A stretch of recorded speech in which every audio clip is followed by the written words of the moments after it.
we have before us the opportunity to forge for ourselves and for future generations a new world order.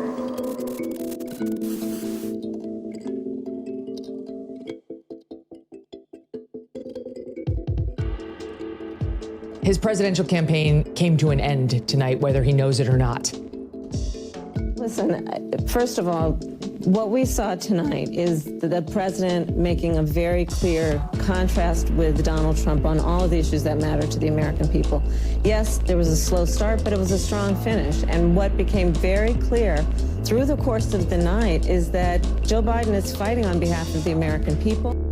Who can't even sit there and look normal.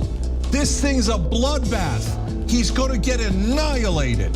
The two, I think, in addition to the two major trips, he was also continued to do his presidential duties. He worked late in doing that, and he also prepared for the debate. And on top of that, there was obviously the jet lag, as you just asked about, and also he had a cold. This is so much worse than my worst nightmares of what it could be like in every way. And by the way, he looks great, the vice president's great, and they are ready to continue working on behalf of the American people. In the halls of modern government, the info wizard is king. Media consultants, political strategists, whatever title they assume, they always promise the same thing. Magic worked through information control, spells cast by incantation. In the first week of March 2022, only a few days after the Russian invasion of Ukraine, a slew of articles came out in Western publications announcing the advent of the anti-Russian info war. To say that this info war was launched with much fanfare would be an understatement. Within days of the Russo-Ukraine war beginning, various Western publications were already suggesting that victory was on the horizon. For example, this post from the Security Service of Ukraine on February 27th claiming that this pilot Ghost shot down 10 enemy planes. The effect was eerie, with multiple outlets running the exact same headline. Ukraine is winning the information war against Russia, proclaimed different writers at CNBC, Slate, Financial Times, and multiple other publications. No doubt this proclamation of success was itself part of the info war that the various authors purported to analyse, a self-licking ice cream cone if there ever was one. Yet as time went on, it became clear that the anti-Russian info war was not targeted at the Russian people, much less the Russian military. Rather, it was targeted at a Western domestic audience. The French philosopher Jean Baudrillard once declared that the Gulf War did not take place. It was merely broadcast as a sort of simulation on television screens across the world. That's right, Peter. I think it would be good for those of us in Baghdad to turn off our microphone for just a moment. Some of our colleagues in other locations around the world may be able to tell us as much about what they know about this potential attack as we can tell looking out our windows. If only Baudrillard had lived to see the anti-Russian info war launched in early 2022. Partisan politics in the United States had long been drowned in a bathtub of propaganda by the time the anti-Russian info war came along. As the Clinton-Lewinsky scandal raged in 1998, the American public asked themselves whether the president did or did not have sexual relations with that woman. The question was a factual one. Did he or didn't he? Indeed, I did have a relationship with Ms. Lewinsky that was not appropriate. Today, such a reference to reality seems quaint. The factuality of various political attacks barely matters anymore, as everything is treated as being part of some partisan narrative or talking point. And so, when some people raise the possibility that President Joe Biden might be completely incapable of doing his job due to severe cognitive impairment, the factuality of this claim was never really addressed. It was simply dismissed as an obvious partisan attack, a right-wing talking point. And Jake, your question is a Republican talking point. Find the Republican talking point. Republican talking point. Last week, we saw reality climb back through the window. The president tried to debate his opponent on television, and the world saw that America is being led by a man who is clearly not in command of his faculties. On the choice, the idea that they're going to, I'm proposing that everybody, the millionaires pay 1%. In this week's episode of Multipolarity, we are joined by Malcom to discuss the saturation of the information space with propaganda of various forms.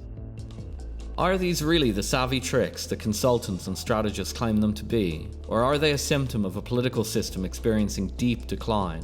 a system that can no longer deal with reality and finds itself instead retreating into fantasy. So Malcolm, welcome back to the show. As alluded to in the intro, we are obviously going off the back of the hideous performance by President Joe Biden in the debate last week. But as alluded to, these dynamics seem to have much, much deeper roots in the way that Western audiences, in effect, have become used to portraying and even communicating with each other in the information space. So perhaps we could start with the Russia-Ukraine war, because I think that was a very good example of a very coherent and targeted attempt to effectively pump propaganda into our societies. Yeah, it like that's, as you alluded to in the intro, very early on, people in the West said, like, we're winning this information war, and like the Russians are losing, like they're raiding the spare computer chips or whatever. They're running out of ammo, like they're running out of men. And just recently, I saw Zelensky's advisor, Arestovich, who I don't know if he's still in Ukraine or if he's left for his health to greener pastures. But he was commenting on just this exact thing, where for the longest time, Ukraine said, like, for every Ukrainian that's dying, we're killing 10, 15, 20 Russians. Like, they're just throwing their own soldiers into this meat grinder. We've lost, 30,000 people over this war, which is too many, but, the Russians have lost 1 million soldiers or something. And so Arestovich was commenting that just a week ago, 2 weeks ago, Zelensky came out and said, because, Jens Stoltenberg, the outgoing NATO secretary, was again talking about how the war in Ukraine is going to last for as long as it takes to defeat Russia. We're ready to fight, for decades, 20, 30, 50 years. We're going to keep up this war. And Zelensky came out and said, we can't keep this war going anymore. Like, there's too many dead, there's too many wounded, we're running out of people. We need peace as soon as possible, because it can't go on like this. And to Aristovich's mind, he was kind of expressing it of, I wouldn't say shock, but almost a sense of surprise that, like, we did this complete 180, where we said, we're winning. Oh, sorry, we basically lost the war. And his sense was that, like, this entire era of what was essentially, like, very, like, lying about reality, the conditions of the sort of picking area, like the distance the car needs to activate the brakes and go from full speed to, standing still, would be much, much longer as a result of this long campaign of, info warfare.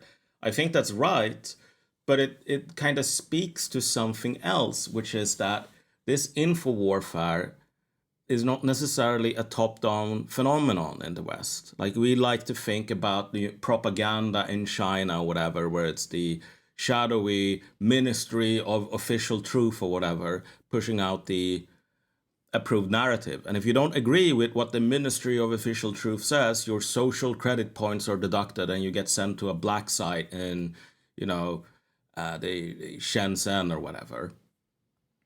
But this is not how it actually works in the West.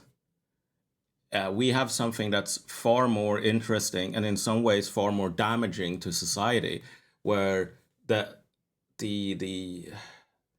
putative sort of victims of propaganda themselves are engaged in producing and spreading it.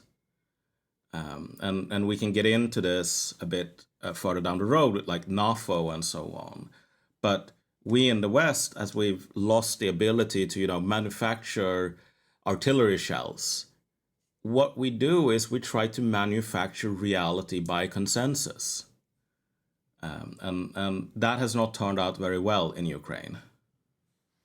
Yeah, one of the things I found most interesting about the failed Ukrainian counterattack last year was when it became clear that the counterattack was failing, and the Ukrainians were just throwing scores of Bradley armored personnel carriers or infantry fighting vehicles and Leopard tanks and men and other materiel into these extremely strong Russian fortifications.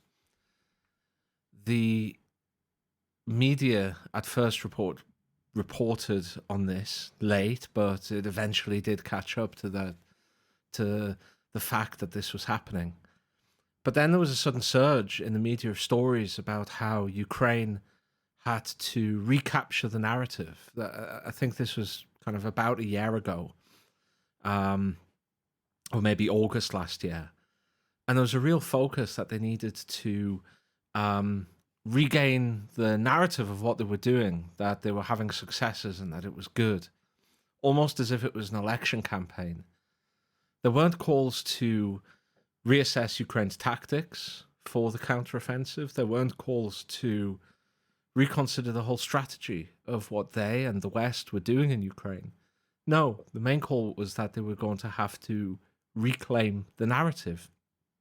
And I found this extremely bizarre at the time, because what does narrative matter? Reality is what counts. If they're losing, scores and scores of men, or, maybe hundreds of men on some days, pouring into Russian defenses and being impaled on them, so to speak, and huge amounts of Western materiel, which it was very clear even then wasn't going to be replaced in full anytime soon. Surely the question should be to reassess what they were doing, to redefine the theory of victory, to think of the least worst solution, maybe, or think of a better solution. But no, it was to reclaim the narrative. And it was about that time that I really started to realize, I think we've all felt that something is wrong with the West and the way that the West is run. For some time now, you could hardly ignore it given what's happening in our societies. But I think that was the first time I realized that everything was running this way. Everything was about narrative. Everything was about bending reality to fit the way that you saw the world, rather than seeing the world as it is and trying to build a framework of sense making based on that. Yeah, and if I can add to that, not to get too personal here, but I used to write a lot for the Swedish market. Like nowadays, I mostly write for English publications.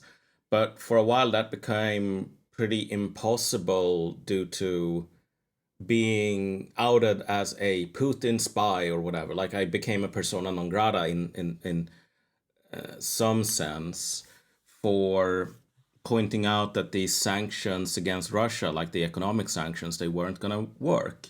And what you saw there with people was they started by saying like the ruble is going to become ruble in a week, and then a week passes and they, oh yeah, like it's going to take 2 weeks, and then 2 weeks pass, it's a month, and then a month passes, and then 3 months passes, and then you sort of return to what they're saying, and they're saying, oh, I don't believe in statistics. Like I have an epistemological position on the nature of knowledge where we can't know anything about reality, because the graphs show that the ruble hasn't collapsed, so that means we can't know anything.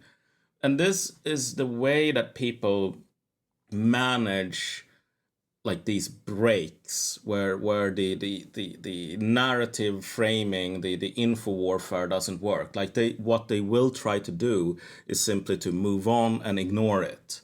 But sometimes like reality intrudes far too much for that to be possible, and the counteroffensive was one such occasion, I think, where it's like you can't just move on from this because this is such a military disaster.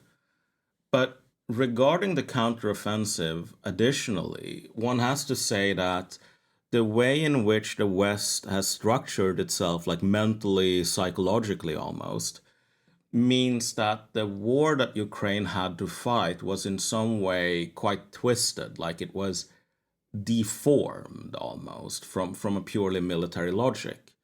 Because these newspapers saying, well, we have to reclaim the narrative. they're not just being cynical or stupid. Like on the surface level, they are both of those things. But like the war that Ukraine had to fight was always one that took place primarily inside the imagination of the West. Because if you lost that war inside of the brains of, some wine mom in the Hamptons with the Ukraine flag on the lawn, like the money would stop flowing. So a lot of these, like the defense of Bakhmut, for example, there's been a lot of, I think, pretty credible criticism of that decision in terms of like it didn't really make a lot of military sense for the Ukrainians to pour in all of this effort into holding Bakhmut and doing all of these counterattacks, these attempts to envelop the Russian position from the flanks that produced a lot of casualties. Like there wasn't a military logic behind that. And I tend to agree with those criticisms, but also like the military logic never really mattered because Ukraine was forced into a situation by the sort of mental deficiencies in the West where they had to wage a war that made very little sense militarily in order to keep the narrative going. Yeah, I think we should distinguish here between what is relatively normal in wartime and what has happened this time. So, first of all, it's not terribly unusual for decision makers, especially politicians, to undertake sacrifices, shall we say, in order to, say, keep the war going. You could think maybe of the so-called phony war period when Britain is at war with Nazi Germany and the Americans haven't entered yet, and it is now kind of coming out. It wasn't talked about much, but Churchill was basically sending a bunch of British pilots to their death in bombing campaigns against Germany, and effectively they were doing it to keep the momentum going while they were trying to get the Americans more and more involved. The difference there is that there's a clear strategic end goal. Now, I'm not making a judgment on what Churchill did. I think it will be reevaluated in the coming years, but there is at least a strategic end goal there. It's a means to an end. Controlling the narrative a little bit, which I guess is what Churchill was doing. He was probably quite good at that back in the day. It was always a means to a strategic end. And in fact, the gamble paid off. It was a gamble, though. It's also very different from even a politician utilizing a war in order to maintain their own grasp on power. That sometimes happens too. Some people are saying that is currently happening in Israel, for example, especially given the completely nonsensical nature of Israel going to war with Hezbollah. So those are pretty normal events in human history. They're not particularly attractive, but they're pretty normal. What's happening now is completely different because, Malcolm, as you say, and Andrew, as you say, these are like, it is a completely simulated war. Absolutely everything is done for effect. On the Ukrainian side, of course, on the Russian side, it's completely different. The whole thing is run as a war of attrition, as a military campaign. But on the Ukrainian side, absolutely everything is being geared toward this. And so, they'll have to do a counteroffensive, even if it makes absolutely no sense, because, as you say, they have to portray something on television for the wine aunt in Napa or whatever.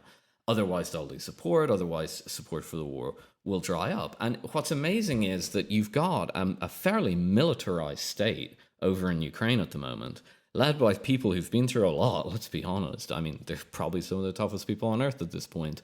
And yet they're buying into this like pomo, postmodern mush that like about narrative control and spin and et cetera, et cetera. I think you see this really strongly, this kind of military info overlap with these I think they're British directed. They're like these heroic attacks. They'll like try and take like a river or an island or something, and like there'll be like a crazy gung-ho plan. It's like something out of a movie in a sense, and it feels like the entire operation has no strategic value whatsoever, but it's being done because it'll get a good headline, and maybe the guys who are engaged in it, are having a bit of fun. I mean, unfortunately, that's how war is. People who like war have fun at war. So I think the situation here is completely different to any war we've seen in history. I mean, I talked about Jean Baudrillard's The Gulf War did not take place in the intro. I mean, Baudrillard was talking about basically a war that was fought strategically. The first Gulf War was fought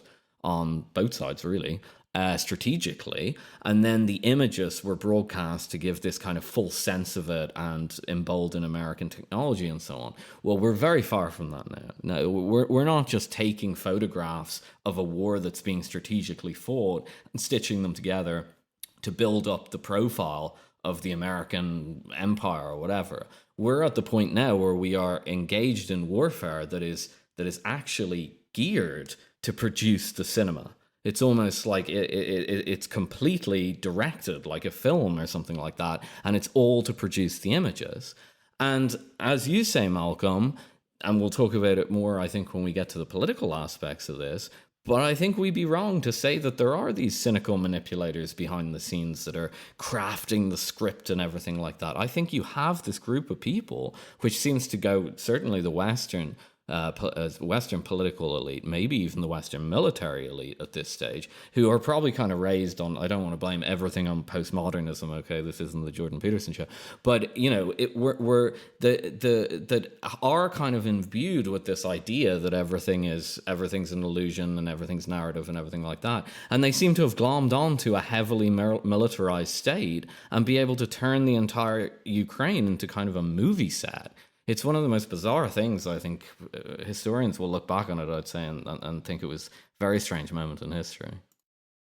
Yeah, and what you should also keep in mind here is that, as you described it, like the Ukrainians have been infected with this sort of Western sickness, but like in the West, that's the only thing on the menu. And this kind of ties into what I talked about on my last appearance. But the American military is just completely bogged down in this like Potemkin village, virtual warfare narrative construction swamp. And again, I can, for readers interested or listeners interested in this, the New York Times, if you go to Google and you type in New York Times military suicide, you will get like their long form essay on what's happening to sort of the armored components of the US Army. But just to give a very quick rundown of that, the armor components have a suicide rate at this point that's like 3 times higher than the average in the army. And it's not a mystery why that is. Because especially after this war started between Russia and Ukraine, American politicians want the US military to display project strength. And so that means a lot of training rotations to Romania or Poland or South Korea or whatever, so that the US can project an image of strength. But all of these like armored vehicles, like the Bradley and the Abrams, they were normally designed, like the Abrams was designed in the late 70s. It had a production run between the 80s and like the mid 90s, I think. After that, they've not produced any new hulls, meaning that like these are really old pieces of equipment. And when you are dealing with something like a tank, like metal fatigue and so on gets worse as the platform gets older, meaning more maintenance, meaning more breakdowns, and so on. And the more you operate an Abrams tank, especially one that's, 40 years old, the faster the new breakdowns and sort of mechanical troubles will come. So what's happening is essentially that the US armored components are being destroyed. Like their actual strength is being destroyed because the equipment keeps breaking and breaking and breaking. And every time it breaks, it gets a bit harder to repair.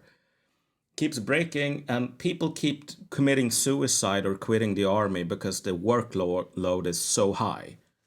But all of these exercises are intended to project the idea that America is strong. And in that, I think they're successful in the West. But the exercise in projecting American imaginary strength is quite literally destroying the armored vehicles that are supposed to be the bedrock of that strength. and they're driving their mechanics and drivers and operators to suicide.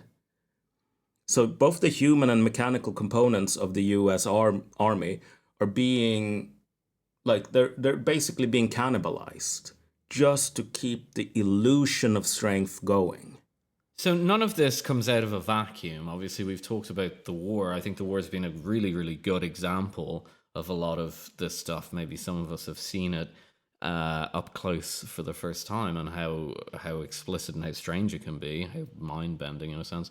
But really, we're talking about an entire political system that operates like this. That's why, we're talking about Biden this week, that everybody's been shocked at the state of the president, despite the fact that most people, or not most people, but most people I know anyway, have known the president's in very poor health for some time. So, I mean, Malcolm, maybe you can give us an intro on how does this kind of weird infowar warped reality play into the current American political system, and then by extension, I suppose, the European and British systems, but I think it is probably at its purified form near DC.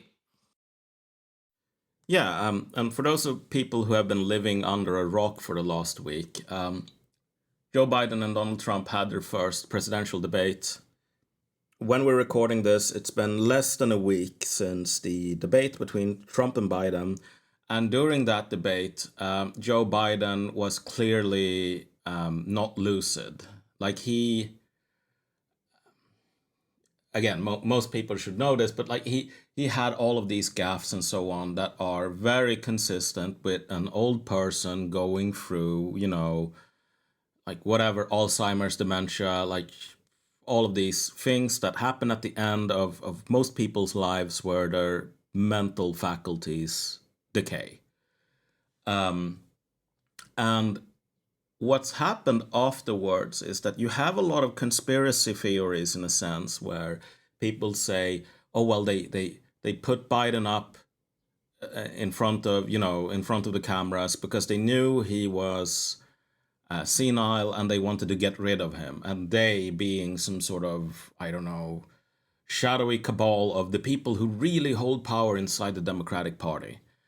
But in actuality, as like the days have passed and the leaks have gone from, a trickle to a flood, the picture that emerges is actually one that's really fascinating and actually like deeply scary in a sense.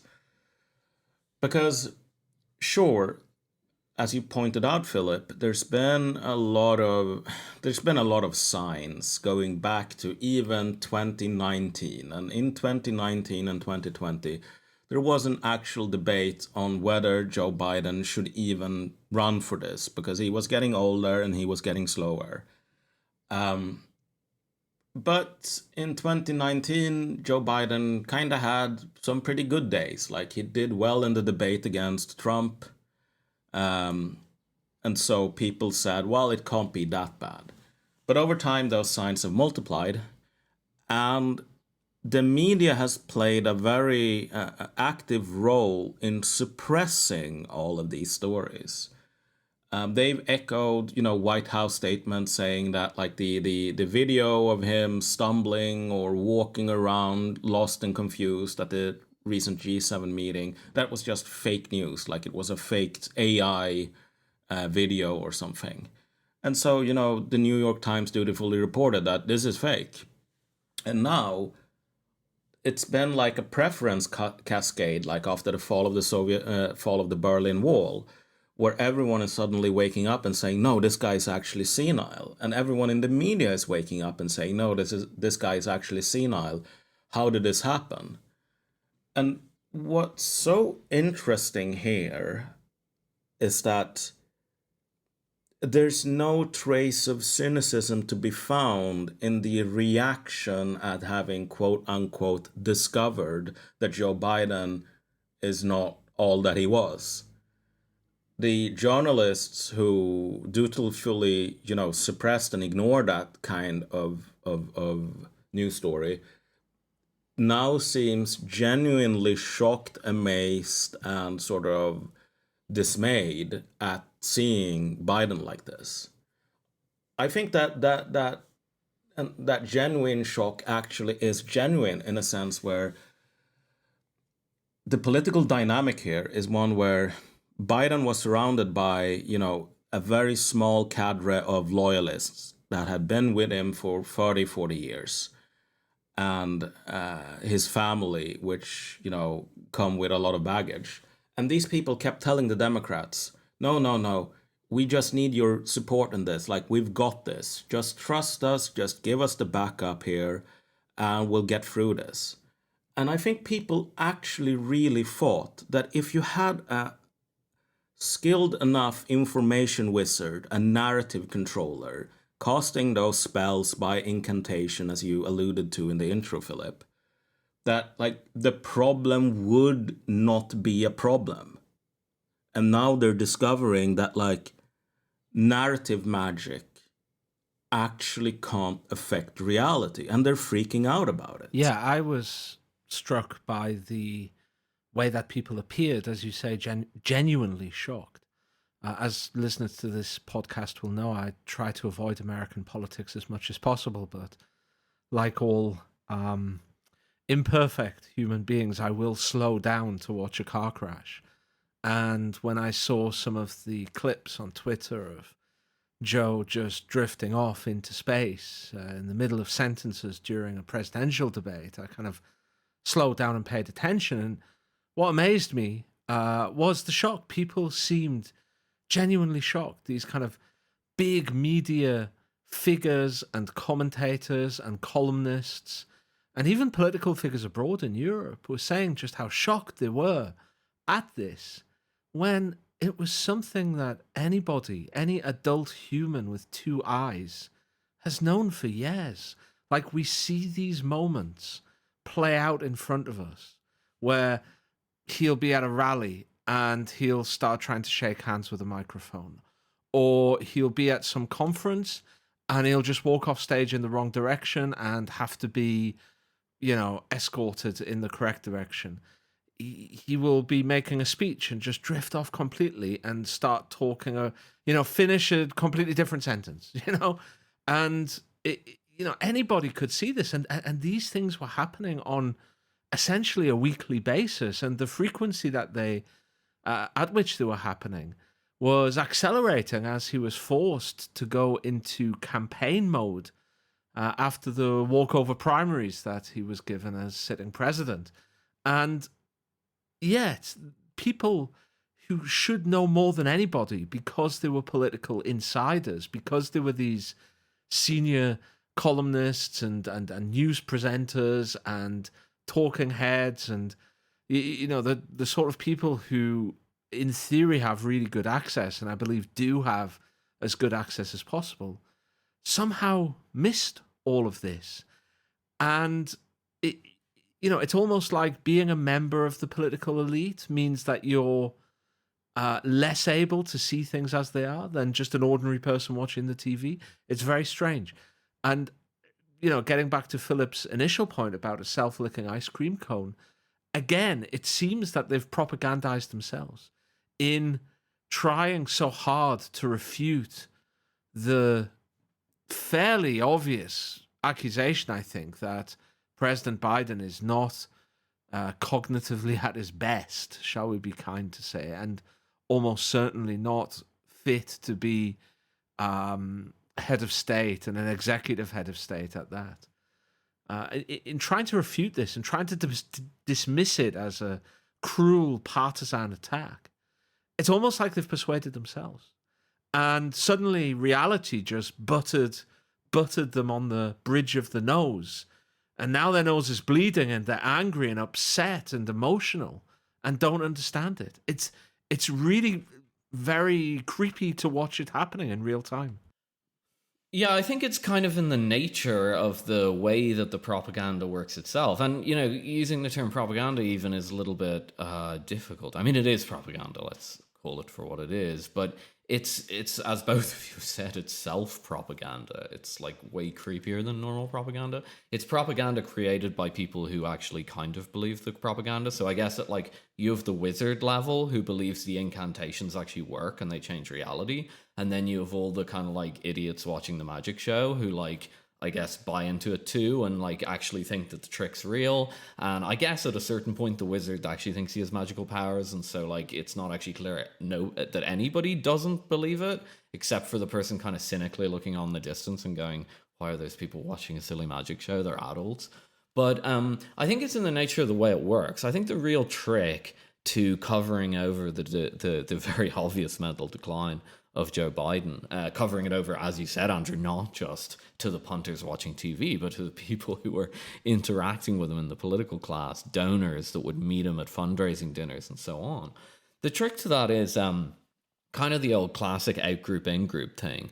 Very powerful, well-known kind of powerful sociological trick among people. And so what you did is, and they've been doing it with stuff for a long time. Malcolm, you just talked about your own experience in the Swedish press, where rather than dealing with the criticism that the sanctions aren't working, you just say, well, you're obviously working for Putin, or you're a Putin stooge or something. So you're out-group then. And so the out-group person doesn't matter anymore. Same thing happened here, basically. So the talking point that went around, I'm using their language now, so we're going really deep down the rabbit hole. The talking point that went around was that anybody saying Joe Biden was mentally senile or whatever were passing around a right-wing talking point. And so that was the idea, that anytime anyone said that to you, if you were kind of in the in-group, you immediately, your brain triggered and you said, well, I know that's a right-wing talking point. And of course, your brain is already kind of been turned into a machine of seeing talking points everywhere, which is actually, if you actually think about it, it's a conspiratorial way of looking at the world. It's actually kind of interesting. But you've been trained to do that because, well, in part because you've been trained to do that, but also in part because there are a lot of talking points, quote unquote, going past one another. And when everything's hyper political, it's very easy to see absolutely everything as just being not a point of information, but a point of information that's being twisted and used by a nefarious character to try and trick you into something, or to try and make a point that they want to make. And so I think this was pretty much the trick. It was deemed a right-wing talking point, and anything that's deemed a right-wing talking point is also deemed, well, we hear the term a lot now, misinformation, disinformation, all this kind of thing. These are the kind of tools of kind of high tier like propaganda. I think of the type that we probably haven't seen outside of the totalitarian regimes, actually. I mean, Goebbels used to talk about the big lie and so on. This is very kind of similar to that, in that you have to look at everything through this conspiratorial lens, and you can put these various information pieces in various baskets and so on. And I think that's pretty much what drove the show. But I think what both of you are saying is absolutely true. I think the people in DC, the people probably around Biden, probably Biden himself, they all stood there and they were believing it. They said, well, of course, none of this is reality. It's just some thing that Fox News has come up with to try and damage my political campaign. And I think the meltdown of that is what you're describing. That's a very, very painful thing, because that's real kind of cognitive dissonance. You know, that's like finding out your 15-year-old son isn't your son or something. You know, I mean, that's really like scrambles with your brain. So, yeah, I think that's kind of what happened. What's actually going on here is I think it's really big, and I don't think it's just happened with Biden. I don't just think Biden's debate performance. I don't just think it happened with the Ukrainian counterattack last year. I think there's a much bigger story going on here. My mind goes back to the Adam Curtis documentary, Hypernormalization, which I think was 2015, 2016. But anyway, he took that name, Hypernormalization, from a book by Alexei Yurchak, who eventually became an academic at Berkeley in California.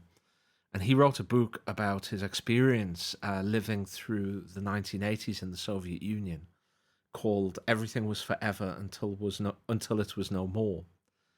And in that book, he explained the weird state of reality in which Soviet citizens and leaders lived in the 1980s, because by that stage, they had come to the realization, they knew in their heart that the Soviet system didn't work anymore and nothing was working, and they were never going to reach the socialist utopia. But they had come up through that system. They had been educated in that system. They had gained promotions through their belief and their commitment to that system. It was all that they knew, and they were so wedded to it. And it was because it comprised the entire universe of the reality. They either couldn't think of a better way to run the country, or they couldn't bring themselves to change the way that the country was run because it was too embedded within their sense of self-worth. But at the same time, the citizenry also knew the same thing. So when the leaders just continued lying to their citizens, the citizens understood that they were lying, but the citizens had kind of the same problem. They had also grown up in the system. They also didn't know anything better or anything different. So the citizens just kind of lied to themselves about their lying leaders, essentially. And Yurchak called this state hypernormalization. And I actually wonder whether something pretty similar is happening in... I can't talk too much about Europe, but certainly the UK and the US at the moment, where you have a kind of an elite class who has grown up and spent at least their entire professional lives in a very specific state of the world. And they all have extremely, whether you go to SW1 in London, the postcode in London that contains Westminster, or whether you go inside the Beltway in Washington, or certain places like, the Manhattan charity auction set, and so on and so forth. They all have very similar views of the world, very similar views of, how economic policy should be run, how trade policy should be run, how foreign policy should be run, what is good social policy, similar views of morality. And what's happened since, certainly the mid-2000s, when it became very clear that the Iraq War was a horrible failure and a true calamity. And then shortly after that, you had the global financial crisis where the world economy almost went over the brink. You've had a series of crises that have been slamming into the elites with an increasing frequency. And the elites have built this kind of like this cocoon, this kind of reality of their own making that blocks them off from reality itself, from real reality, if you like. And every time one of these crises, comes around, it kind of slams into this cocoon and pierces it, and it forces the elites to kind of grasp with reality, but they don't. Instead, they kind of double down, and in fact, quite often they react with kind of classical cognitive dissonance, and they choose their own version of reality rather than what's actually happening. So, I think just in the same way that there was genuine shock when Joe Biden performed as he did at the debate, there was also real outrage and shock that Russia had invaded Ukraine, despite really serious people saying, serious academics in the US, like former national security advisors, former secretaries of state, former head of the Joint Chiefs of Staff in America were saying that this is what's going to happen. Former heads of the CIA were saying this is what's going to happen if we pursue this policy. They did pursue the policy, and when exactly what was warned about did actually happen, they were shocked and outraged, and they doubled down on it. It's the same with the rise of China. They argued that by opening China up to trade, by making it rich, it would inevitably become a liberal democracy, and it would inevitably fall under America's wing, and everyone would live happily ever after. And when this didn't happen, again, there's this sense of shock and outrage that it hasn't happened. And they're almost going out of their way now that China's a rival, to kind of antagonize them and show, no, we're right. It's like they're trying to, with Ukraine, with Biden, with Brexit, with Trump before. Like, Trump is a great example. I'm sorry to go on a bit, but Trump is a great example. When he was elected, they refused to look at the election campaign of Hillary Clinton, at Hillary Clinton herself and the way that she's viewed in the country. No, it was all about Russian interference. That's what cost Hillary the election. They refused to look at reality. Instead, it was Russian interference and racists. And they kind of double down each time. And I think it's not only a weird thing to look at happening, but it's actually quite dangerous. I mean, how eventually they're going to keep doubling down and they're going to lose, aren't they? They're going to continue hitting black on the roulette wheel. There is one very central theme here in what you said that I really want to highlight here, which is the concept of hypernormalization, like the normalization of that which seems absurd or insane or crazy, unhinged in more normal times. And again, there's been similar arguments made from Western thinkers. I'm thinking of Jacques Bersoun, who wrote this really big opus called, I think, From Dawn to Decadence, a millennia of Western civilization, something like that. But his point is essentially that you can classify a culture as decadent when the absurd or the crazy becomes accepted as normal. And again, decadence is not a slur. It's not it's not a reproach. It's just, to him, a sort of analytical tool. It's like a diagnosis. And to sort of further buttress that point regarding Joe Biden, you really see which people are still trapped in this sort of hyper-normalized way of looking at the world. Because especially the first days, this is getting less and less common now as people sort of start slowly realizing that this is a real huge deal. But you had all of these people who presented themselves as the serious people in the room, the people who weren't susceptible to flights of fancy or dreaming dangerously or whatever. And from them, the analysis of the current political crisis regarding Biden's, presidential campaign was it's no big deal, man. The Democrats can just put a senile guy into the office. Yeah, the cat is out of the bag. The guy is a vegetable. So what? It's only -2 points in the polls. They can have the media massage it. They'll find a way to tie the sack together again. And if you said 15 years ago that you would have a electoral campaign between a guy who's, might be president while inside a state prison and a guy who is openly admitted to be a vegetable, people would lock you up in a mental asylum 15 years ago. They would say no, this is crazy. What the hell are you talking about, man? But today, the serious analyst position, or at least the position that pretends to be serious, is one saying just put the senile man into the office. What's the big deal? But the shape of the crisis right now is that you have this preference cascade where, tens, hundreds of millions of people are just waking up going, no, this is absolutely insane. We can't have a senile guy in charge of the nuclear codes. We can't say, let's put a senile guy in charge of the nuclear codes for 4.5 more years at a point where, these degenerative diseases, if there's one thing that doesn't help, it's more time. They get worse with time, they don't get better. Everyone's just saying, no, whatever logic produced this result is insane and we need to reject this. And again, that's kind of the driving force between everything being the same forever until it just isn't anymore.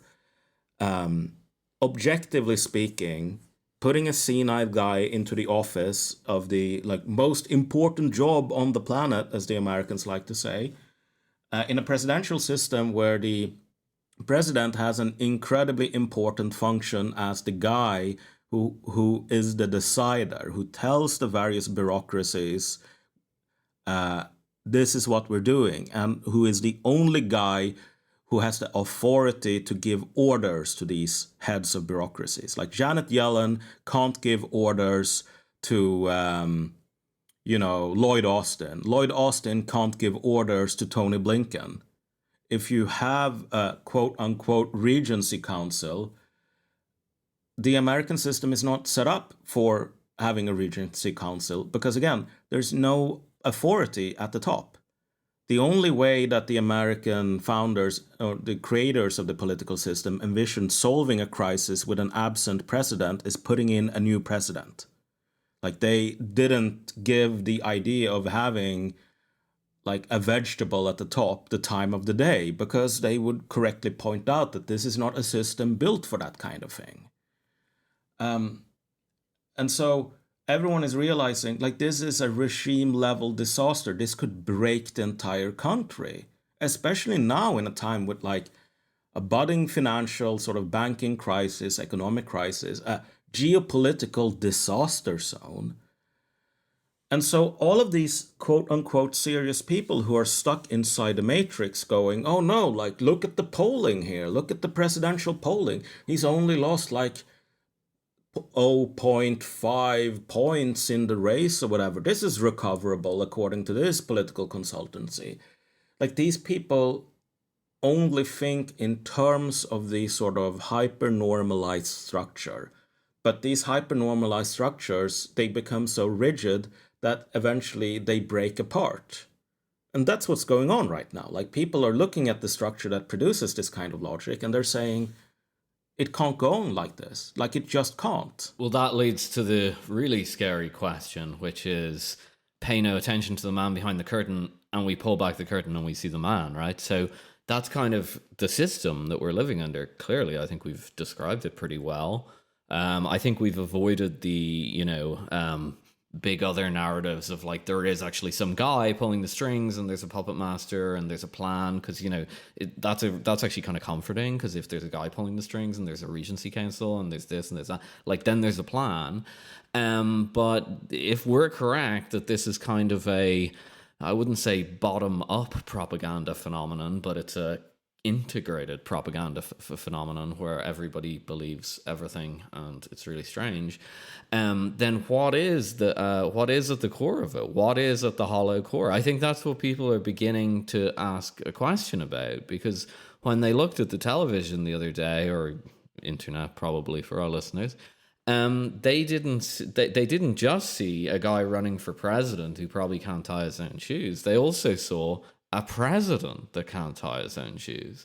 And of course, maybe we can discuss it a little bit more detail. The way that the US system is set up is effectively as an elected monarchy. The president is really powerful. It's not an illusion. Yes, of course, there is a deep state that can, make sure that he can't get too much done and oppose Trump and all this. But at the end of the day, when you have kind of binary or like three-way tertiary decisions, you have to bring them to the president, and he has to make a call on those things. Should Ukraine be at war? Should they have a ceasefire? Should we go to war over Taiwan? Should we not? This kind of thing. So I think people are starting to wake up for that. So Malcolm, I think you have some thoughts on what the what's behind the curtain here. What's become incredibly clear, because at this point the American system is leaking like a sieve. The White House, for example, had a sort of all-staff call to do crisis management. I think it was today, like 8 hours before we recorded this, something like that. And the call was being leaked to people at like Axios and other venues as it was happening, which is really crazy. Like, usually at least they take an hour or two to leak details, like staffers in the White House. Now they were live streaming their own leaking to the press, which tells you how serious the situation is. But in this sort of deluge of inside information, now that we have weird American perestroika and glasnost, a picture emerges of like the two factions inside the Democrat Party here being like Team Biden on the one hand, and this is increasingly being described as the Biden bunker by other Democrats. And Team Biden is quite small. It's Biden, his own family, particularly Jill Biden, his wife, and Hunter Biden, his son, who has a hobby of recording himself smoking crack. I don't really know where this urge to document that comes from. But he's quite famous in America for just, being a crackhead primarily. So it's Hunter and Jill Biden. It's his sister, I think, Valerie Biden. And then it's a couple of staffers that have been with him for like 30 years or whatever. That are usually as old as him and who know that you can't say no to the big man. And the funny thing here is that the rest of the Democratic Party is actually really sidelined. Details have emerged, and they were always kind of lurking in the background. There were stories done about this in 2021, where the normal sort of customary relations between the White House and the Democratic Party were being upended. Like Biden was much more isolated, like an emperor in the Forbidden City, compared to any sort of previous Democratic candidate. And Jill Biden was the one controlling access to the president, together with like one or two other staffers. And so it was always really, really hard for Democrats to arrange a meeting with Biden. Like usually they would, if they asked, they would just get told, no, sorry, Biden won't meet you for whatever reason. So that was in itself kind of a source of consternation. Like there was never any discussion between Biden and the rest of the Democratic Party about whether he should run again, for example. This was a decision made entirely by Biden without consulting anyone else, and presented almost as a fait accompli to the rest of the Democratic Party. And one gets the sense that even the Democratic Party, which people accuse of being these ruthless, string pullers, like living in smoky back rooms, making deals about the future of humanity.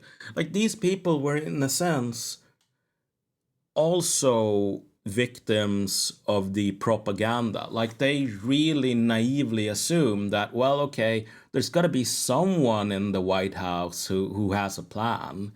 So, I mean, if they tell us they're going to run again, if they tell us he's not senile, if they tell us they have this under control and they're going to fix this, yeah, I guess that's true. And so even in the period of crisis management after the debate, and this is kind of the sticking point here, like the debate was bad in and of itself. But now when you read Axios, when you read The Hill, when you read all of these sort of internal bulletin boards for the DC, the Beltway class, everyone is now saying that it's actually the crisis management phase that has really sunk Biden's campaign, because he's not actually been on the phone with like the most powerful Democrats like Hakeem Jeffries, like Chuck Schumer, like Nancy Pelosi. Nancy Pelosi went on live TV on like Tuesday, I think, and said, no, I haven't talked to Biden since the debate, which is completely insane. So again, people need to understand the very basic political dynamic here, which is a very isolated sort of a court around the emperor, and they're ensconced in the Forbidden City in Washington, D.C., and nobody gets to meet them. And everyone else outside, inside the bureaucracy, inside the congressional Democratic Party, they're just going, well, I mean, there's got to be like someone in charge, right? Like, they can't just be telling us everything's okay when it's not okay, right? Even sort of the Democratic Party operators, even elected officials, even Democratic governors of states are waking up seeing like the man behind the curtain for the first time, or maybe that there's no man behind the curtain. It's all just kind of like nobody has any clue what to do.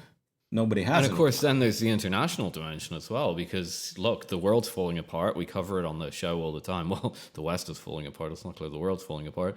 The West is falling apart, and the assumption in all the capitals in Europe and in Britain and so on is that there's a plan in DC. Now, I think it's been obvious for some time that there's no plan in DC at all when it comes to foreign policy, geostrategy, or anything like that. Maybe there hasn't been a plan in place for 2 decades or a decade, or I don't know. I don't think there's been strategy since the end of the Cold War, but certainly since the invasion of Ukraine in February 2022, it's become increasingly clear that the world's unraveling in a way that's completely uncontrolled.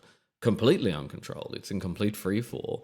And for some reason that, I mean, I guess it's part of the same kind of propaganda network nexus and so on, people, especially leadership in countries that aren't America, have been telling themselves, no, there's somebody in charge. It must be the National Security Council. It must be Jake Sullivan. Jake Sullivan's a genius. He's a strategic genius. The National Security Council is in control of things. It's just an advisory council. That's all it is.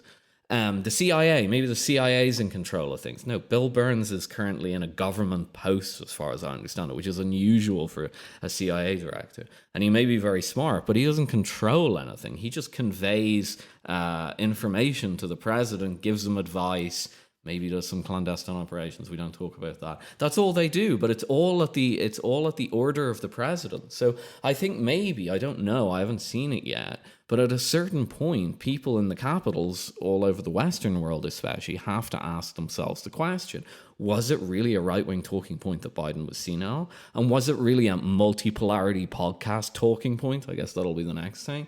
That the world is actually collapsing. There's no plan in DC. And most of the people, at least at the White House level, and probably at senior State Department levels and so on, haven't even come to terms with what's happening. They haven't even come to terms with it. Yeah, I just want to make a point before Malcolm jumps in. This is really important, Philip, the point that you just raised. And I'll try to explain why. When Biden first came to power, he withdrew from Afghanistan in what appeared anyway to be quite a chaotic withdrawal that wasn't announced to America's allies. And as we withdrew from Afghanistan, there was a debate in Parliament. And several conservative MPs, some of whom had actually served in Afghanistan as servicemen or in the reserves, stood up and made very emotional speeches imploring Britain to stay in Afghanistan, to provide some kind of presence there, some kind of protection for those people who were being left behind. Now, this was really remarkable because Britain has no ability, no ability to remain in Afghanistan if the Americans aren't there. It's just impossible. It's not there. But they were very emotional and imploring. And at first I just thought it was because they had served, because it was important to them, and they felt emotional about it. But then when the Ukrainian war came, you had people like Tobias Ellwood saying at first that we should enforce a no-fly zone over Ukraine, which essentially is a declaration of war on Russia, because to enforce a no-fly zone, you have to attack anti-aircraft and area denial sites. He later argued that we should take a fleet into the Black Sea to protect Black Sea shipping, which likewise would lead to conflict with the Russian Navy and the Russian Air Force over the Black Sea. Again, Britain has zero ability to actually do this. And at first, I thought they were off their rocker, but then it kind of dawned on me that what they were doing is they were writing checks from America's bank account. Their assumption was, well, the Americans will come and join us. The Americans will come and help us because there is a plan in America and they just need a little kind of rhetorical help to get over the edge here. And there's not a plan in America. It's just as, it looks as if it's unraveling just as much as Britain is unraveling and Germany is unraveling and France at the moment is unraveling. And so I think you make an incredibly important point here that Western leaders in Europe and probably in the United States as well engage in policies or rhetorically support policies based on the idea that there is a plan, that there is organization, that there is will, that there is a single man who can marshal the resources of the United States. If there's not, and if people continue acting as though there is, then that's a problem. It's a real problem. Yeah, and I'd like to make 2 points here, maybe to close this out, which is The first one here is a sort of almost like a historical, like political, taxonomical point in a sense. A lot of people, when they sort of try to grapple with, okay, what's actually going on with America, they're imagining that there's some sort of Regency Council, there's a group of people who really are running the show from behind the scenes. They're using Biden as a prop, but you have this council of unelected bureaucrats or whatever, they're really calling the shots. This is to misunderstand on a very basic level how political systems work. And by that I mean that as Philip pointed out, like the US is kind of an electoral monarchy, and the ultimate authority rests with the monarch. And so when that guy is permanently sort of disabled, you don't really have the foundation for political authority, because again, it's vested in the guy that's incapable. And so what you get is a situation like Austria in 1848. And so 1848 is like this springtime of nations. There are revolutions in a dozen European countries. You have an explosion of nationalism in Germany. You have a war of independence in Italy. You have another revolution in France. You even have like riots and stuff as far north as Sweden. And Austria is at the center of this because they're not just facing the Italians trying to declare independence. They're also facing the Hungarians having declared independence, and a lot of Croats and Czechs and so on trying to break free of the empire. At that point, the emperor is Ferdinand I, who is, he has some sort of mental disability, so he can't actually do the job. Kind of like, Biden being senile and not really lucid. What happens is that this almost destroys the Austrian Empire at that point, because all of Ferdinand's advisors, none of them have the authority to give the other one orders, meaning that policy becomes like completely freewheeling, particularly around like the two big guys in the administration, the Prince Metternich, who is quite famous, and the Count Colowrat. And these people hate each other. Like they despise each other and have completely different ideas about how to solve this massive crisis the Austrian Empire is facing. And so what happens? Metternich gives a bunch of orders, like we're going to do this, we're going to handle the demonstrators this way, we're going to tell this to the Hungarians, and we're going to, put the foot down against the Italians. And then he leaves the room, and then Count Colowrat says, okay, ignore everything Metternich said. This is the new plan. We're going to do what I think is right. And then Colowrat leaves, Metternich comes back, and he says, okay, all of this that Colowrat said, what are you doing listening to him? You should listen to me. The problem is that neither of these guys can fire each other, because the guy hiring and firing Metternich and Colowrat is the emperor. And without like this sort of singular political will at the top of the system cannot work. Like the Metternich and Colowrat are both, useful bureaucrats as long as they have a minder. And the system is set up that the emperor is the minder. Remove that and it just spins out of control. When people are sort of grasping with reality in the US today, what they're coming to realize is that there is no secret cabal. Because again, the system is not set up like that structurally. So that's the structural point. But the second point here is far shorter and far more depressing. We have the leaks at this point. Like we have people coming out and telling what the real situation inside the White House has been for the last 2 years at least. And what has actually happened here is that Biden is senile, he's sundowning, and as people get older, they become more of who they really were. And Biden was always a guy who didn't really tolerate people countermanding him or saying that's wrong. And, people who are suffering from dementia tend to, get much angrier and have like these obstinate episodes and so on just from the dementia. So the reality of the White House was that you had a guy who was the emperor, the guy in charge, surrounded by a small court of people, like 10, 15 people, who were deathly afraid of ever telling Biden things he didn't want to hear, or that he was senile, he should step down. So not only did you not have a Regency Council, because the US system is not set up to have that, you had a guy making the shots who was senile, who was barely there, and who still was the guy given the job of deciding how the US should relate to the attack on Gaza or the war in Ukraine. That's a disaster. That's a complete disaster. But again, it's the reality of the situation. And this is what people are waking up to. Like, they had a senile guy running the show, a guy who was no longer mentally capable, but again, who nobody dared to tell no.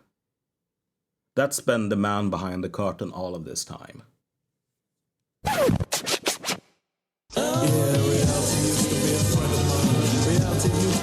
Is the strongest, most accomplished president we've had in my lifetime.